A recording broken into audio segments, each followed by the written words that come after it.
Good evening, everyone, and welcome to today's session of the Johns Hopkins University and IIT Delhi joint SMaRT seminar series on scientific machine learning.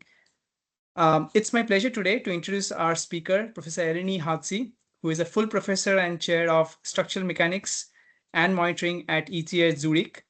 She's a leading figure in the field of structural health monitoring and digital twins, and she works at the intersection of physics-based modeling, data-driven methods, and intelligent infrastructure systems. Professor Chatzi obtained her PhD from Columbia University in 2010 and has since made significant contributions to hybrid modeling and data-driven decision support for engineering systems. She has held several prestigious leadership roles, including serving as the president of European Academy of Wind Energy, and currently she serves as the chair of the Swiss Community for Computational Methods in Applied Sciences. Her work has been widely recognized, including major honors such as the ASC Walter L. Huber Prize, the EASD Junior Research Prize, and the 2024 SHM Person of the Year Award. Today, she will be speaking on the topic From Models to Twins, Physics-Enhanced Modeling of Adaptive Intelligence. And with that, I welcome all to this session and really welcome Professor Chatzi for giving us this time and her really important time for this talk. With that, over to you, Eleni. Thank you very much. Could you tell me if you can see the full screen? Yes, we can see the full screen. Okay, great. Well, thank you very much for the invitation. Actually, it's a pleasure to be here to give you a bit of an oversight or overview of some of the topics that we work on at the Chair of Structural Mechanics and Monitoring at ETH Zurich around the theme, of course, of monitoring. And to do this, I would like to actually start with a definition of what is structural health monitoring for us, which essentially forms a chain of actions or rather inputs, outputs, and downstream tasks that relate to the monitoring of infrastructural systems. So if we imagine different types of assets, today we're at the position to extract a large number of information from such assets. We know that different types of sensors exist that deliver information at different types of refinement and at various costs, which allows us to even imagine deploying them on large-scale infrastructural systems, which for us could be structures of the roadway network, wind energy structures, also mechanical systems, of course, but it really matters when we speak of scale. Now, what can be extracted from this kind of sensing systems is typically raw information, which, however, has to be translated into meaningful indicators that can advise us on the health of the system. And the health of the system pertains to, first of all, the condition of the system as is, which is the task of creating diagnostic indicators, but in frequent scenarios that have to do with engineering tasks, we would also like to know what is the potential of the system under new and unseen laws, which is the task of prognosis. And in our group, in order to make this connection between raw data and, let's say, meaningful or explainable diagnostics and prognostics, we use the underlying first principles, meaning principles of mechanics or dynamics, as the main enabler for that interpretation. And this allows us to then observe few systems, but then be able to support decisions about how to best manage, to repair, to redesign the assemblies of such systems, which would take us to what we call decision support at the network level. And so this talk will primarily focus on the link that makes this happen, which is simulation or modeling, and of course its connections to data. But before I do that, I think it's meaningful to explain the potency of data, because really this is what has brought us to the fortunate position to be able to speak of such constructs that can draw from data, but also complement with physics. And today we know, and I mentioned it before, that a variety of sensing modalities exist, whether these are remote or contact sensors. They can give a multiplicity of information about a system, starting from the loads, stressors, the environment within which a system is acting, all the way to the response of the system, which is, of course, exemplified in the way in which its static or dynamic response is tracked under these influencing loads, And quite importantly, we not only get this information for normal operating or ambient loads, but we can further understand it for extreme loads, which is the situation where you have a continuously monitored system. And of course, you have monitoring information under extreme events. This is more rare, but it is very valuable, especially when speaking of improving our simulation capabilities of these systems. And so it is important to be able to have information from regimes that are beyond the usual operational cases. Now, specifically to what concerns our work at the Chair of Structural Mechanics and Monitoring at ETH Zurich, I would like to show you a bit the portfolio of data that we are in position to work with, starting with here on the left.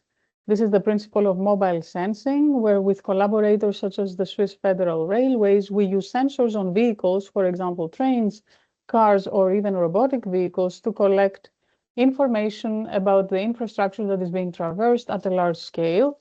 Another huge portion of our activities has to do with wind energy monitoring, and you see here a wind turbine that we own is part of our lab, a sort of living lab, an operational turbine not too far from our campus, where we test new technologies and new processing modalities that can advise on health assessment and condition monitoring. And of course, we also have activities on what you would name traditional civil infrastructure, with the monitoring of buildings under normal and extreme conditions, as well as bridges, where we take particular care in creating benchmark scenarios where we can experiment with controlled damages and then offer conclusions on the potential of different types of sensors to offer information on the status of the system. And of course, I should not neglect, further to the large-scale structures, industrial assets, because this is where condition monitoring started from, and many of our methods are inspired from that sector and are, of course, also used for such assets. Now, the problem when trying to understand these systems purely from the monitoring information, I think, is known to most of those who may have signed up for this kind of a seminar. And of course, this has to do with the nature of purely data-driven models. The fact that they are scarcely interpretable is not easy to make a connotation to physics, which is what we as engineers would like to have. We would like to understand the physics that is, whether the system is operating according to the expected physics, which is not usually possible on the basis of the information that we collect alone. And perhaps even more importantly, these kinds of models do not really have prognostic capabilities because they simply cannot extrapolate with a high degree of fidelity for data or operational regimes that have not participated in their training. If we think about it, it's a bit like this proverb, a Chinese proverb of 6 blind men and an elephant, where you have the different types of niche experts trying to sense part of the problem, and at the end of the day cannot make much about the big picture or the actual operating system. So here, the point of this talk is that I would like to introduce physics as a bias, as a positive inductive bias that will allow us to capitalize on our engineering knowledge so that we can move beyond data to tasks that are not just pure one-off anomaly detection or diagnostic tasks, in other words, where sometimes data excel, but rather where we are now able to create generative models that are reflecting the potential of the system under various loads, potentially also not unseen loads and environments. To do this, we can bring in our engineering intuition, essentially our education, which has taught us as engineers that we can build what we call forward simulators, so models that reflect the behavior of a system as designed. Now, of course, when we speak here of monitored systems, this is not enough. So in what I will be showing, I am discussing this concept of hybrid modeling, which brings together the best of both of these worlds. Informed engineering model of the system, which probably is uncertain and to some degree also wrong, but still useful, together with evidence of the system as is currently and as is now operating, which is really what the data reflects. When we are able to bring the two together, then it's only then that we can probably speak of what we call digital twins, which should be closed-loop interactive systems that are able to merge physics with data, and should be able to do this on the fly as data is attained. So if we want to really speak of the task that we deal with in monitoring and particularly in structural monitoring, which for the most part is vibration-based monitoring, without excluding static information. This is also part of the picture. But the big challenge is, because vibration carries a lot of information, when we try to build these hybrid models, we usually need to actually have them operating on the fly, which means in real time, at the high sampling rates that we extract data. And we have to do this under a number of complexities, starting from the fact that these systems are not always linear and time invariant. They're operating under unmeasured and distributed loads and environmental properties and conditions that are constantly varying. But at least we have the advantage of having some sort of evidence through data, even though it is usually noisy, and additionally some model of the system, which usually is again compromised because we cannot claim exact or precise knowledge of complex systems as they are currently standing and not as they were assumed or designed. Now, there's a number of downstream tasks we would like to use such real-time digital twins or hybrid models for. And you see some of these listed here. But what I would like to here choose as the paramount task, and really what drives our research, is what we call virtual sensing, which is the capacity to be able to predict the behavior of the system in critical locations beyond the few and sparse points where we have measurements of the system, and which is a task that cannot be accomplished by black box models that purely learn from the measurements and usually only predict on the position of these measurements. So to formulate this problem in a mathematical structure, following the principles of system identification, which is really what underlines the development of most of our methods, we have brought them in this kind of representation, which you will find also depicted in a recent paper, where we have this input-output, classical input-output depiction of the system, and where we describe the different types of uncertainties and elements that are subjected to uncertainty in this kind of construct. So we have the inputs or loads that are scarcely measured, disturbances, changing environments, deterioration parameters that are inherent, that express inherent variability of the system that, again, we cannot precisely always measure, but usually may have some stochastic description for. We have the system itself, where we as engineers could bring in a specific formulation of the system, often parameterized, but often also wrong. So there may be also some model bias that we are not expecting that causes an error.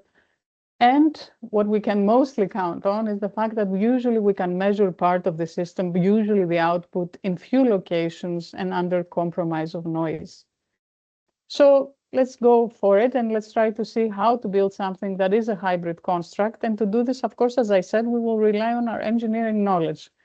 At the Chair of Structural Mechanics and Monitoring at ETH Zurich, we, of course, develop and teach different types of advanced models that could help deal with complex phenomena such as fracture, hysteresis or plasticity, geometric nonlinearities, or ways to assemble different types of complex structures that have more than one components.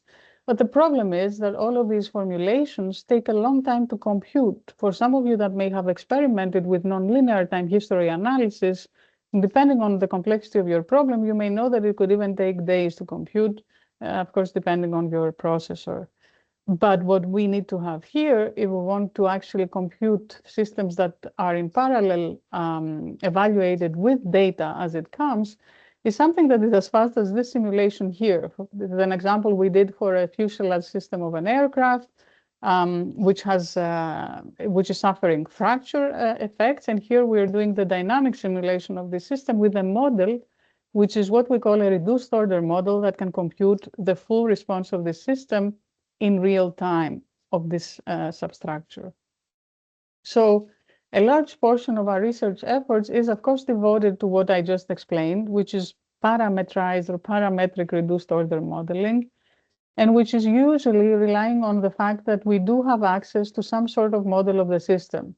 This model could be your model of choice. It can be as complex as you would like. In our cases, for structural monitoring, it is typically a structural dynamics model, which is a finite element representation in most cases. In some rare cases, we also do CFD simulation. the point is that we have access to such a model that we can run for multiple analyses for different parameters that describe maybe the geometry, the material, the characteristics of the input of this problem. And we're able to extract the time series response of the problem, and then we're able to treat it usually in two classes of regimes. The first regime is the more invasive regime, which assumes you have access to the finite element code that generated this problem. If this is the case, you can use what we call projection-based reduction, which is a way to have a reduced basis that will then be multiplied with the equations of your problem and will allow you to go to a reduced manifold space where the dynamics is really living in and which you can integrate sufficiently. You can solve a reduced equation of motion to get the response to your problem. You can do this in real time. If you do not have this access to the finite element code and you want to use a simulator as a black box, you can replace this step by using a deep learning approach, which again relies on decomposition. We have used in the past conditional variational autoencoders coupled with numerical integrator schemes such as LSTMs or other types of networks. They are slightly different approaches, but actually to some extent equivalent in that for us, they are able to give parameterized reduced order models, which for every new parameter realization after they have been trained, they can give us a prediction of the full response, whatever is your quantity of interest that can be generated by the model, right? So is it strain? Is it displacement? Is it stress? But you can get it in the full field because you have the model that actually creates this prediction, but you can, in fact, then do your computation in this reduced form. In one of our most recent papers, I'll just say it here, but I don't show it, we go a step further and we show how you can condition these models not on physical parameters, such as geometric and material parameters, but on monitoring quantities, model frequencies, things that you observe from your data, which makes the fusion already possible. But at this stage, let's stay with the fact that I want a fast computing model. And that's what these methods would give to use. Here's an example of what we did for a benchmark case study, which we created for the community to compare the reduced order modeling approaches for nonlinear systems. This is a shear frame with hysteretic links where the excitation is an earthquake, which can also be parameterized. And here you see how for different sets of parameters, here this is just a subset of the parametric space that refers to characteristics of the load, but we have run the same also for material and geometry parameters. You can use this projection-based ROM to get different estimates for different parameters of the problem. And of course, you will get them with different error margins, because at the end of the day, we have to be aware of the fact that what we are using here is a reduced order model. It's an approximation, it will suffer. And this is why it is important to be able to produce these kinds of predictions, not in a deterministic fashion, but in a stochastic fashion. And to do this, we have been using a projection-based approach that relies on the use of a conditional variational autoencoder to produce physical basis functions, not as deterministic quantities, but actually as a stochastic, through a stochastic process that relies on sampling from our latent space on the basis of a given parametric vector. This is what allows us to then also have some margin of error, predicted margin of error on the prediction of the models that we're creating. And this is important because now this has to be combined with data and somehow propagated through that fusion. I want to mention briefly that what I showed you before, which was relying on projection-based approaches, actually works very well for our structural mechanics simulations. And when it works well, we prefer those approaches because they're well-defined, but could in fact suffer from what we call limitations of the Kolmogorov n-width, which means that because these projection-based approaches form a linearization with respect to the parameter space, for highly nonlinear problems and dependencies, it would be useful to get away from that linearization, even though it is not, it's still the solution of a nonlinear equation, but you have a conditioning on a linearized subspace. To get away from this, one would need to have a way to create a link of the state, the response of the problem, and generate the response of our equation by using a fully nonlinear problem and not the POD, which is what projection-based methods use.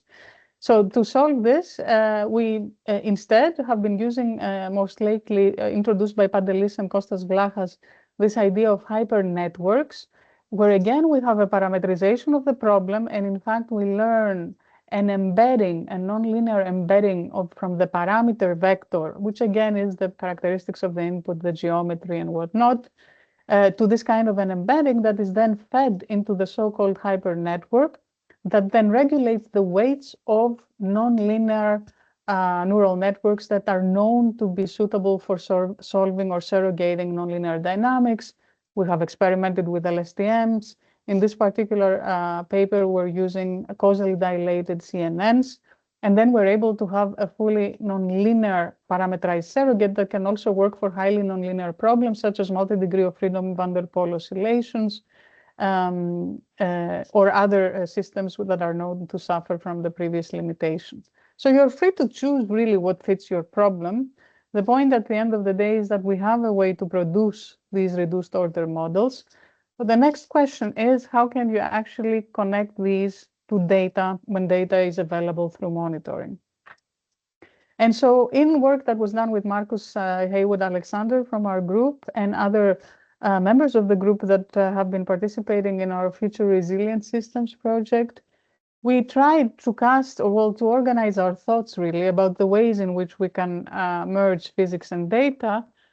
And we have suggested that this can be imagined in this kind of a spectrum where the vertical axis reflects the strictness of physics that a model, an approach, such a hybrid approach would rely on. And on the horizontal axis, you have the amount of data that a given approach would need in order to operate. So this is not a map of the best approach to use given any problem. It's a map of what are feasible approaches to use and what their requirements are depending on your situation. For example, if we look at the upper left-hand side corner, we're discussing the case where you have a lot of knowledge of the physics and almost no data, which is, in the case of no data, the white box approach. You trust your model, which should be a good model of the system. In the bottom right corner, we speak of the purely data-driven approach, which is, of course, the black box approach. The reality is that we're always somewhere in between. But let me start here from the left-hand side, and let's assume we indeed have a pretty good model of the system. This is often the case when we have a linear system, for example.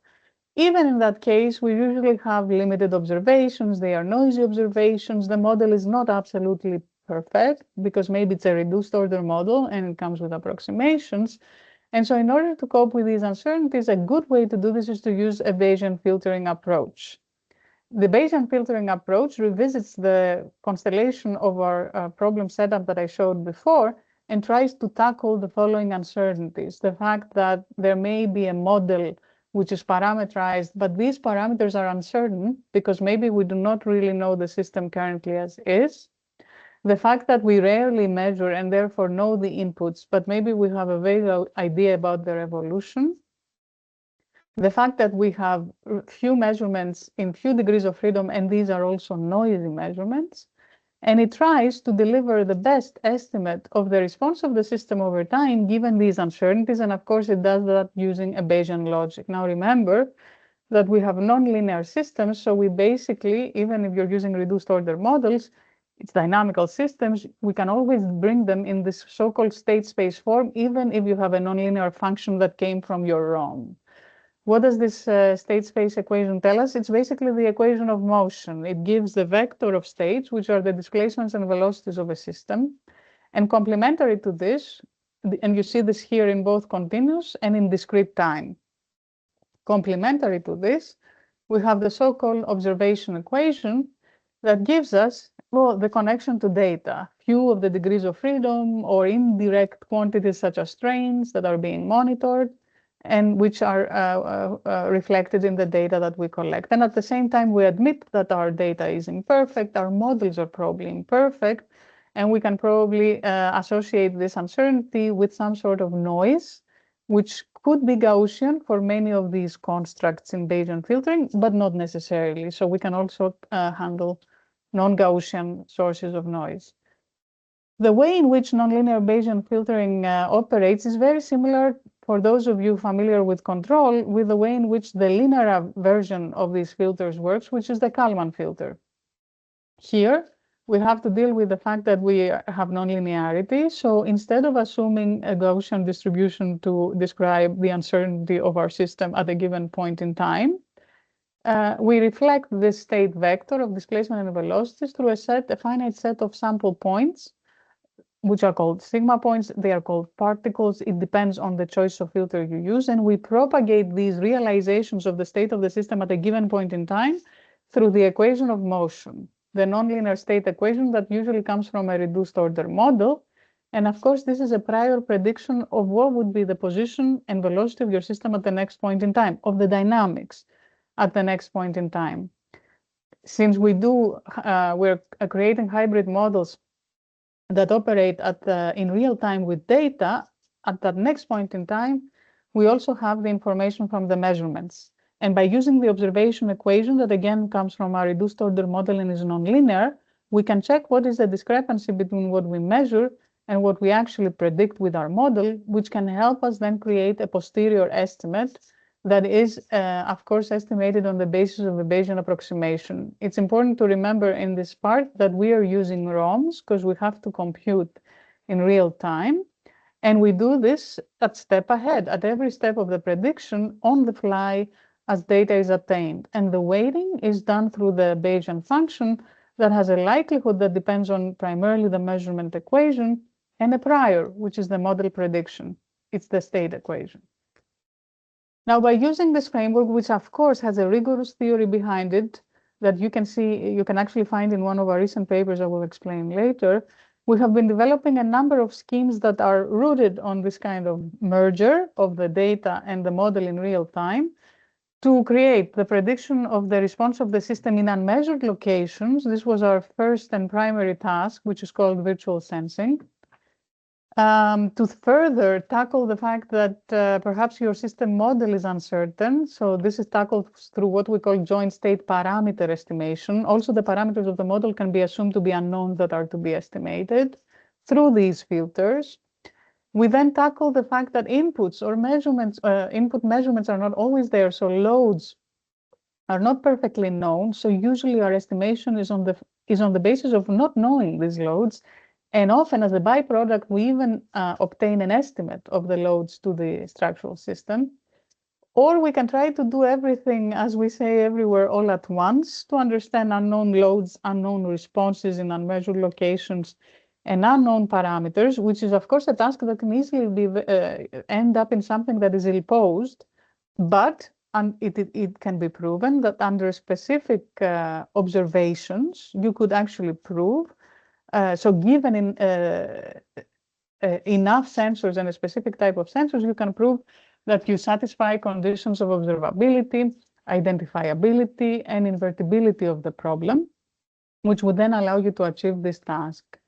We have extended these methods also for more complex dynamics, such as non-smooth systems and systems with distributed loads, and we have bundled all of these methods exemplified on simple systems on a recent tutorial paper that is open access together with open source code, where we invite the community and any one of you that may be interested to try your monitored system, if it is a dynamical system, to bring it to the form of a nonlinear state space form and try these methods. Now, how does this work in practice? I show you here an example from work of one of our PhD researchers in the group. This is Silvia Vettori, who graduated recently with an award from ETH Zurich. She had access to experimental data from an experiment where we were not partners, but DTU led, and where Silvia, as a member of Siemens Industry Software, she was an industry-based PhD student, she had access to this data. And what she did was to try and create a virtual model of this experimentally tested blade as if it was an operational blade. This blade is featuring, you cannot really see it here in the video, but it's featuring a set of accelerometers and strain gauges that are distributed along its length. And the concept is to use these sensors for monitoring of such systems.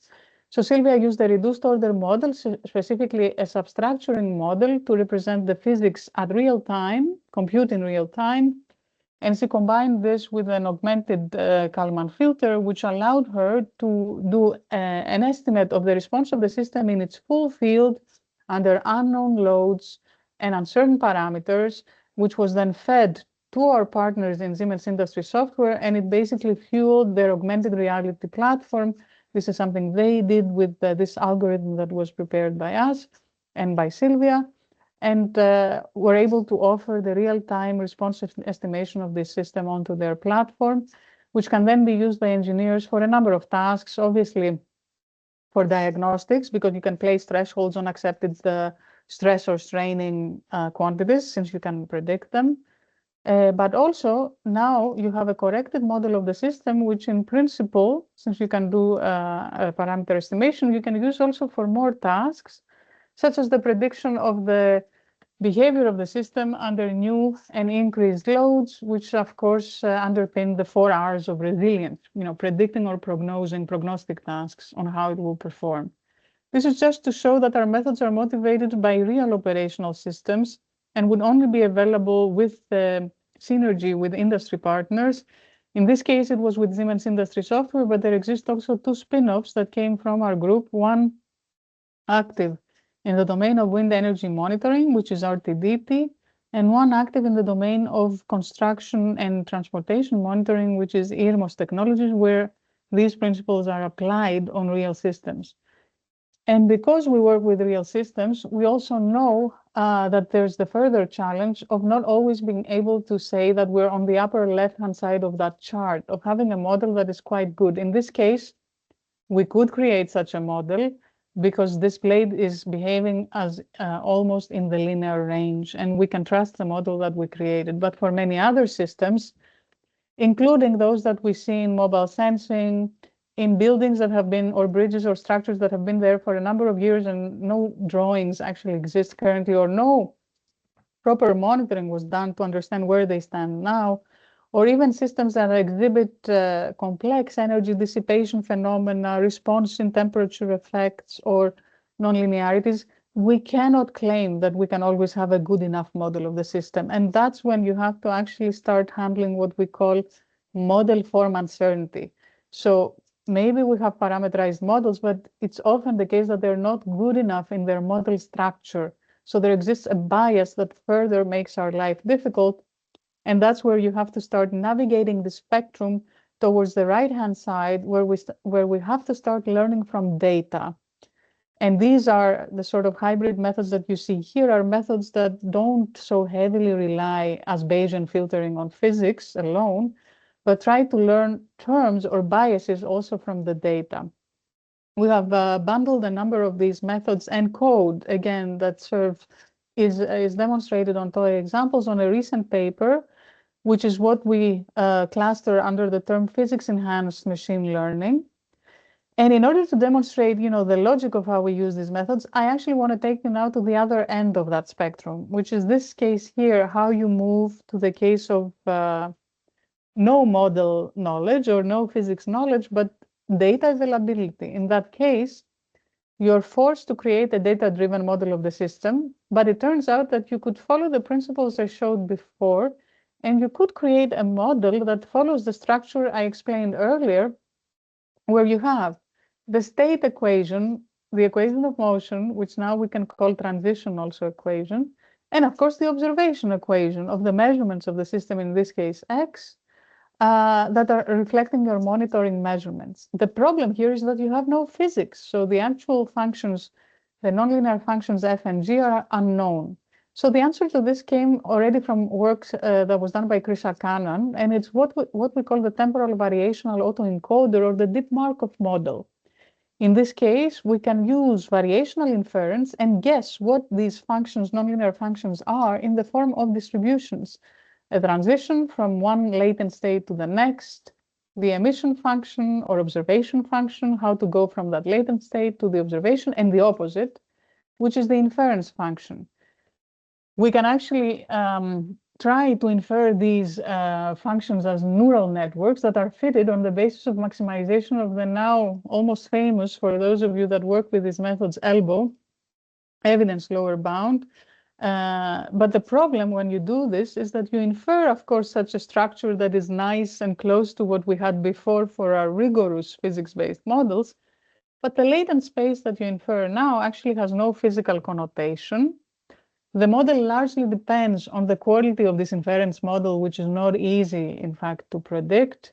And it doesn't generalize beyond its training, at least not beyond ranges that severely exceed the training data that you trained it for. And so what we want to do is to use this logic, but now imagine that you also have some knowledge of the physics, even if it's not perfect. For example, maybe you have a knowledge of the linear portion of the physics, and we'll try to see if it's beneficial to use it in a fusion sense to strengthen the representation that we get from such a system.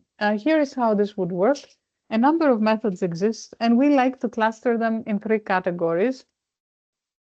The case where we explicitly fuse the equations into the transition model of the previous construct that I showed you before, or explicitly into the structure of the neural network. This is called the physics-guided case. It's the more strict imposition because equations go directly into the architecture. The other option is to use neural network schemes that are by their own nature either integrators, such as symplectic autoencoder networks or temporal variation autoencoder networks, or differentiators, such as the neural ordinary differential equations. There, the physics is more loosely encoded into the workings of the architecture itself. It's not so explicit as the first case. Or the physics-informed case, which is the more flexible one. And the reason is, here you can see that it moves in the largest portion of our spectrum, because the way in which here you impose physics and data depends on a loss function and a weighting that you can decide on. So it's more loose than the physics-guided scheme, but perhaps more successful than or strict than the physics-encoded scheme. And of course, you may have combinations of the above. What I would like to show you here is one such example, which is the physics-guided deep Markov model. So the previous black box, but now we're forcing part of the physics in the transition equation. This means that if you have a nonlinear system, maybe you can fuse the linearization, or maybe you can use the part of the physics you know that doesn't include, for example, damping mechanisms, and you can superimpose the two in the logic of the deep Markov model to now get a better biased model whose latent space will be linked to physical coordinates. And this is necessary for us because that's what we need to do virtual sensing. Let me show you an example to make it clear. If you're interested in the math, you will find this in our paper. There is a formal way of doing this kind of fusion, but this is how it works. And I show you first on a toy example. Imagine that we have the simplest case of nonlinear oscillator, which is the pendulum. This is the original physics, which is nonlinear. And let's try to approximate the system with the linearization. At the same time, let's assume we have some observations from this system. These observations can come in the form of a video. This is the nice thing about these deep learning type of frameworks, because you can have observations that are very loose. You don't need to go into the trouble of translating these videos into time histories because the learner will do it for you. The emission function will take care of it. And we try to see what it would look like if we were just to use the deep Markov model, which is the black box, no physics, no linearization fed. And if we're to use our approach, which is to bias part of the physics through the linear term plus a term that is the discrepancy and has to be learned from the data. And you see here on the left, this is our approach. What it would do for you is to give you a physically meaningful phase space model because it can learn both the angle and its derivative, which is the expected physical state space. To the contrary, if you were to use just the deep Markov model, you will get something that doesn't make sense. And this is because the model can do its job very well. It will predict what it measures, which is the displacement, but it has no obligation, since we didn't bias it, to give you a state space that is physical. So this is the principle that we are here operating on. We're hoping to extract latent representations that are in physical coordinates, those that we bias through our, for example, reduced order model of the physics, even if it is wrong. We use the logic on actual, of course, systems. This is always what we need to do in monitoring. And here it's the case of mobile sensing, where we gather data from vehicles usually with chip sensors, and they are vibration-based data, and we try to understand the condition of the infrastructure. We do this with partners in both Singapore and in Switzerland. And here's how it would work, for example, for an instrumented vehicle. Usually for these vehicles, we don't have very fine representations. We have some rough models, usually simplified models, and then the rest has to be learned from observations of the vehicle. So what do? We, for example, would drive a car on a racetrack, which is a completely smooth surface, and we would try to create then a hybrid model of that vehicle that is really realistic now and not just suffering from the approximation, and then use it to try and infer quantities of interest, such as, for example, the roughness of the roadway that is being traversed. Here you see how this would be achieved with different balancing of physics and the partially known physics and data. Of course, the engineer or the user of the algorithm doesn't have to come up with this alpha, this weight. It's something that is estimated by the algorithm itself, but I'm just showing you here that this weighting does make sense. And we have been using this also on real applications. For example, actually in India, we have a project where we use through partners, Kistler and RTDT, our spin-off, who have instrumented the vehicle. We try to use this for understanding the prediction of the International Road Roughness Indicator, which is something you need for assessing the condition of new roadways. In Switzerland, we try to do it in an even more complex problem. We try to infer the condition of bridges that are being traversed by vehicles by using this kind of logic. Here we use a model of the train, a very rough model of a bridge, and a Kalman filter, again, to extract the dynamic properties of the traversed bridge through the train. And because, of course, this is highly uncertain information and indicators, the good thing here is that these trains are crossing these bridges multiple times per day. And so if you have this information, even if it is uncertain, you can slowly build stochastic models that would allow us to do the tracking of the condition. I do want to mention one more thing, since we're discussing biases and the fact that we don't always know the physics behind a scheme, and show you the previous sort of premise. Here we use, again, a physics-guided logic, where instead of a deep Markov model, now we use a neural ODE, and we try to use the linear version of a system that we are monitoring. It's actually a model system here. It's a shear frame that is being tested by our partner, Satish Nagaraja at the University of Rice, on a shake table, because it is outfitted with a nonlinear damper.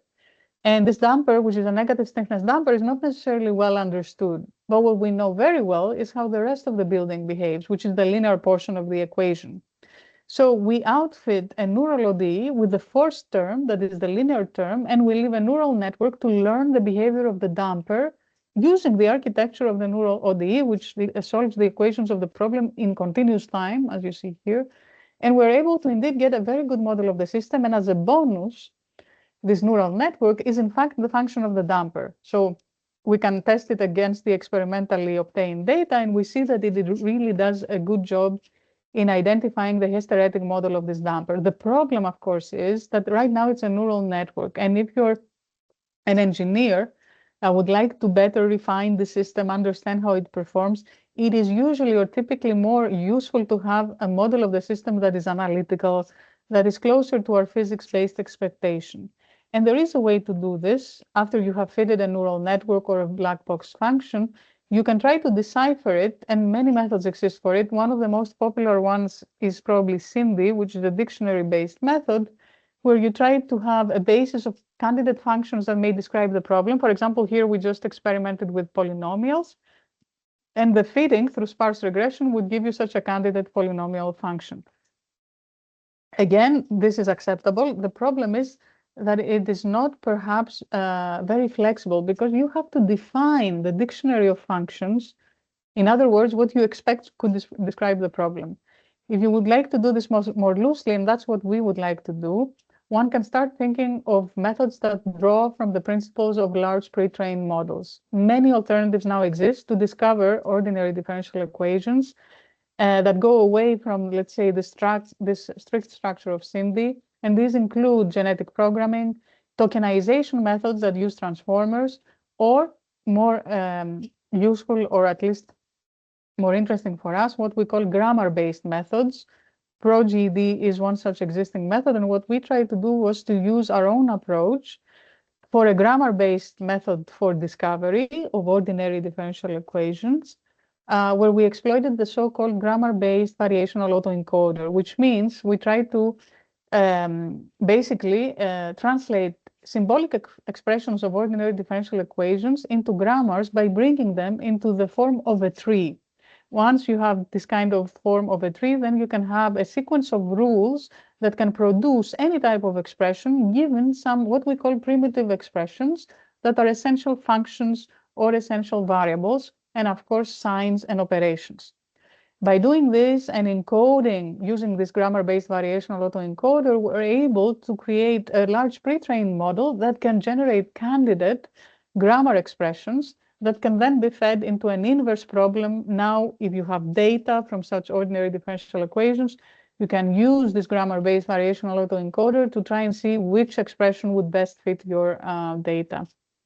We have benchmarked this against existing methods, showing that we, through this approach, could give a higher level of accuracy or comparable level of accuracy. You see it here with more narrow margins of error, but at the same time also recover expressions that are physically meaningful and parsimonious, which is the great gain if you're trying to create a model for a system. With this, I think I have reached more or less a lot of my time, but I would like to just show you maybe very briefly the last part of what we do with these systems, which is basically to use them, as I mentioned at the beginning, to support decisions. Decisions about what action to take, whether this is repair or demolition or replacement of a structure over its lifetime. So basically what you would call a predictive maintenance kind of scheduling, but also decisions about optimizing perhaps the design and fabrication of these systems. And to do that, we actually have to create digital twins that are adaptive. It's not enough to create this digital twin that you merge with the data. This digital twin has to be adaptable, which means that it has to have the capacity to, first of all, understand if a system has changed. And in the event where the system has changed, it should additionally be able to choose the right refinement of a model so that you can get a good prediction, which means you should be able to choose between different resolutions, from the full order model, which sometimes needs to be brought back into the computation where your system changes a lot from the time of its deployment, to reduced order models that are affordable, very fast, but lower precision, to in-between constructs. For us, for example, these are reduced order models that include hyperreduction. These take more time to compute than the ROM, but are much faster than a full order model. So we have developed in a recent preprint a method, which is a Bayesian decision support method. It's a utility-driven, optimized decision support tool, where you're trying to juggle to select the correct type of model based on these competing objectives. On one hand, precision in the reconstruction of the response of the system, which tells you how accurate your model is, and computational time, which tells you whether you can actually use it in an affordable manner and as you obtain information from the system. We have shown that you can use this logic on that previous benchmark that I showed before, which we simulated now over time and for, of course, earthquake excitations, but under conditions where you have different types of damages occurring onto the system. And these damages would effectively actually, you see it here, change, for instance, the stiffness of the system as the damage progresses. And of course, this is not necessarily, we did here a simulation over 18 seconds, but you can imagine that this evolves over a much lengthier period of the system. This is just for the demonstration. What we want to show is that the model is adaptive enough to select the appropriate reduced order model representation and also update the properties of the system. Only then can we say that we can, with confidence, actually track the system that we have at hand. And if that's the case, then we can also use it for decision support. And here I show you such a case where we do have a predictive model of the system for a railway, where we extract data from railway systems, particularly having to do with the condition of the substructure, the ballast, and the support system of the tracks. We use here data that is collected from diagnostic vehicles of the Swiss Federal Railways. In this case, this specialized vehicle runs the network twice a year, so it's slower, but we can still develop a dynamic evolution model of the system. In this case, we develop it from data. And we also have inspection logs that allow us to understand what state evolution means in terms of the condition of the system and in terms of the relation to the actions that we can take on the system. These actions are indicated by the expert. So the expert has to here come in to complement our approach, to give us what are options for different repair actions, their severity, their costs, and they also specify for us what is their planning horizon. For example, for the railways, it can be 25 years ahead, where you wish to minimize your budget in terms of repairs, in terms of operation and maintenance.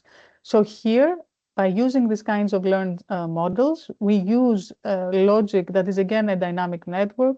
We use a partially observable Markov decision process with the help of Giacomo-Arcieri to understand what is the best action to take given a specific observation from the system. And because I don't have more time, I just want to tell you that the last link in this equation is how to extrapolate to extended networks of systems. Wind farms are such networks. Railway networks are, by definition, such extended systems of assets. And here, the last element and very important element that lately we have been focusing our research efforts on is to use graph neural networks as a way to train on different types of network configurations or subsets of networks and then generalize our predictions onto the whole farm, onto sets of farms that could be perceived as fleets. This is what you see here from the work of Gregory Doutet. So we train based on some finite simulations on different wind farm configurations, and then we're able to predict on new configurations where the designer may want to take decisions on how to place the wind turbines so that they can optimize power, the flow of the wind so that the damage equivalent loads on the turbines are minimized and so forth. So this is a very useful tool, not only for monitoring, but also for designing new systems. And it is only made possible through the power of graphs. Recently, we merged these two approaches, decision support tools with graph-based inference for the problem of decision support in railway infrastructure. And you can actually find it in one of our recent works. I would like to now leave you with this, which is a vision slide that summarizes what I explained, which starts from data, of course, which is never enough, augments these with the intuition we have from different levels of engineering models, but even full-scale numerical models that we can appropriately reduce, to the expert synergy and input that has to do with the definition of the problem, the definition of costs, the definition of availability of inspections, the kind of actions that we can take that can then allow us to manage these systems at ecosystem level. With this, I would be happy to now stop the share and take any questions you may have. Let me see if I can do this. Thank you, Eleni, for the very nice presentation on a variety of things. I think got to see a lot of different kinds of work that you do. And I think the audience probably have some questions. Yes, so let me see if I can. The problem is I cannot see the Teams window now, so I'm trying to see. Oh, there it is. So I think okay, there I can stop the share because now I can see. Okay, great.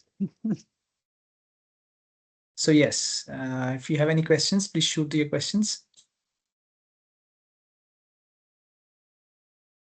Okay, maybe we have a shy audience. So I'll probably just ask one question here. So Eleni, this last thing that you have been doing, that one that is shown on the RL for decision support for the railway systems. So what exactly is that? Could you explain a little bit about that? Like, it seems very interesting. So what kind of decision support are you giving for railway infrastructure? Yeah. Let me try to share again. It's a bit difficult because I have one screen, but I think I can do it. Let's see. So I don't know if you can see it here, right?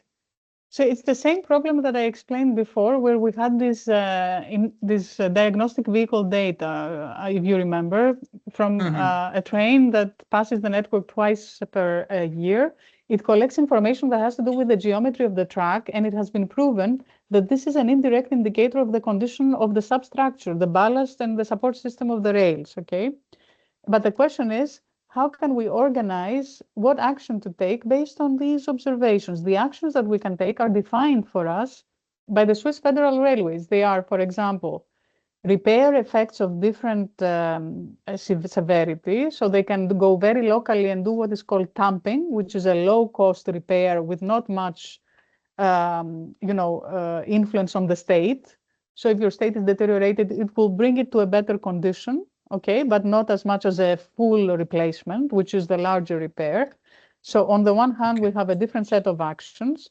On the other hand, we have these observations that come from the diagnostic vehicle. And we need to devise a policy, which is what is the best action to take across the network. So where to do the minor repair, where to do the major repair over a horizon, which is usually a number of years, so that I can minimize an overall budget. To be able to do this across the whole network, in what I showed you before, we were doing it point by point, which doesn't make a lot of sense. Since we have information from the whole network, we now would like to capture these correlations of interlinked components of the network that could be suffering similar deterioration effects because they're in a similar region. They manifest or they give us information about how repairs are affecting the condition of the system because we have logs of what the state of the system was after the repair. And so now to put this information together, we use what is called Gaussian process over graph technique. And this allows us to capture these correlations, and then we feed this into a multi-agent reinforcement learning, which indeed then, given an observation and a set of actions and a finite horizon, would give you the best action to take at the current point in time where you have a specific observation. I don't know if it's clear now with this explanation.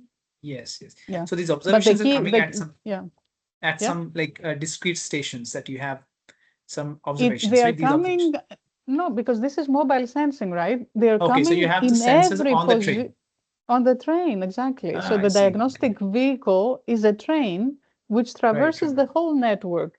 And of course, you could have them at a very fine resolution, but it doesn't make so much sense at this level. So we actually are averaging sections of 250 meters in most cases. And these create multiple positions all through the monitored network, pretty much the entire network if you have data from. We don't have data from the entire network. It's a proof of concept, but it's a pretty large portion of the network that we're covering here that we have data from. Interesting. We have one question from Sutirtha. Please unmute yourself and please ask the question. I have a question that when in a system we have like sparse measurements, like we don't have the measurements of all points. We may have sparse measurements, and we also may have a very limited amount of information about the response of the system. In those cases, already the problem is ill-posed in some cases. So how you tackle it? And my next question is, in many cases, when we take the measurements, there are inclusion of noises.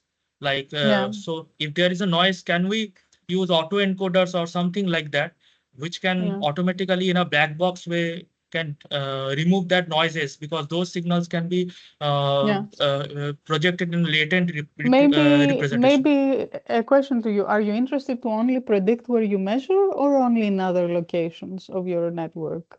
Both, like can we extrapolate it in those locations? As I explained in the presentation, to extrapolate, you need to bring in a physics-based model of the system inside.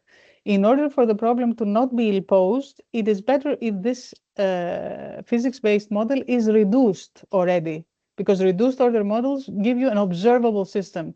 And there are formal ways. I explained it when I showed the Bayesian filtering logic. If you have this reduced order model and the few noisy and sparse observations, which is exactly what you described, you can actually show that under conditions, provided you have the right observations, you may have an observable system, which means you can actually, with confidence, extract the state. It's no longer imposed, okay? You can extract the response of the system in the unmeasured locations. Now, because we have nonlinear systems, if you would like to do this kind of observability analysis, you have to follow Lie algebra.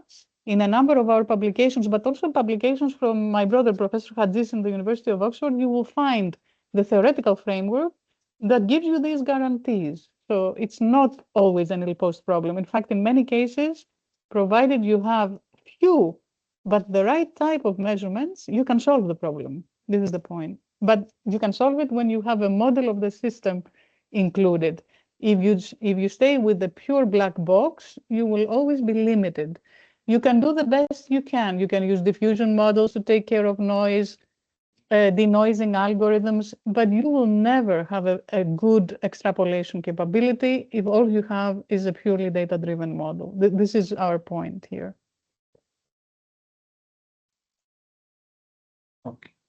Maybe I'll ask one question to wrap things up. We're out of time, so maybe the last question I'll ask. So, I mean, it was very interesting talk. So one of the terms I saw, which was very interesting, but maybe you did not went into the details, was symplectic encoder. I'm thinking. Yes, this is the case where you suspect that your system, for example, is a conservative, which means that you have a Hamiltonian that should be somehow preserved. In this case, symplectic encoders, which is nothing other than using a symplectic scheme to do the integration, guarantee that this is what they use, for example, a leapfrog algorithm, which is a symplectic integration scheme. It's not more complex than that. It's just, that's why we say it's a more loose imposition of the physics. It's just, in this case, the imposition of the conservation of energy, for instance. It doesn't do much more than that. Yeah. Yeah, long-term integration you can do without. Or if you know you want to have something that's a differential form, you will use a neural ordinary. This is what we mean. Okay, that's all. That already gives you some good intuition, but it doesn't really give the physics equations. That's why it's not as strict. So if you have a ROM, for example, we advise you to use the physics-guided approach or the physics-informed approach, because you can plug in the ROM into the equations. Okay, got it. The other thing was, causal dilated CNN you mentioned, right? So when you say causal, you mean causality in time? Yes, because it's needed in order to make sure that you only use information from the past. That's why you need it to be consistent with exactly as you say. Okay. Thank you. Is there any last other question? I guess not. We're out of time. So thank you very much for the invite and the nice questions. Thank you. Thank you for your time. Thank you for this wonderful talk. Thank you. My pleasure. And see you soon, I hope. Yeah. See you in some conference. Yeah, soon. Yeah. I hope so. Bye-bye. Yeah. So thank you, everyone. And so this is it for this week, and we will see you again next week, hopefully. Okay. Thank you. Good day, everyone. Bye. Good day.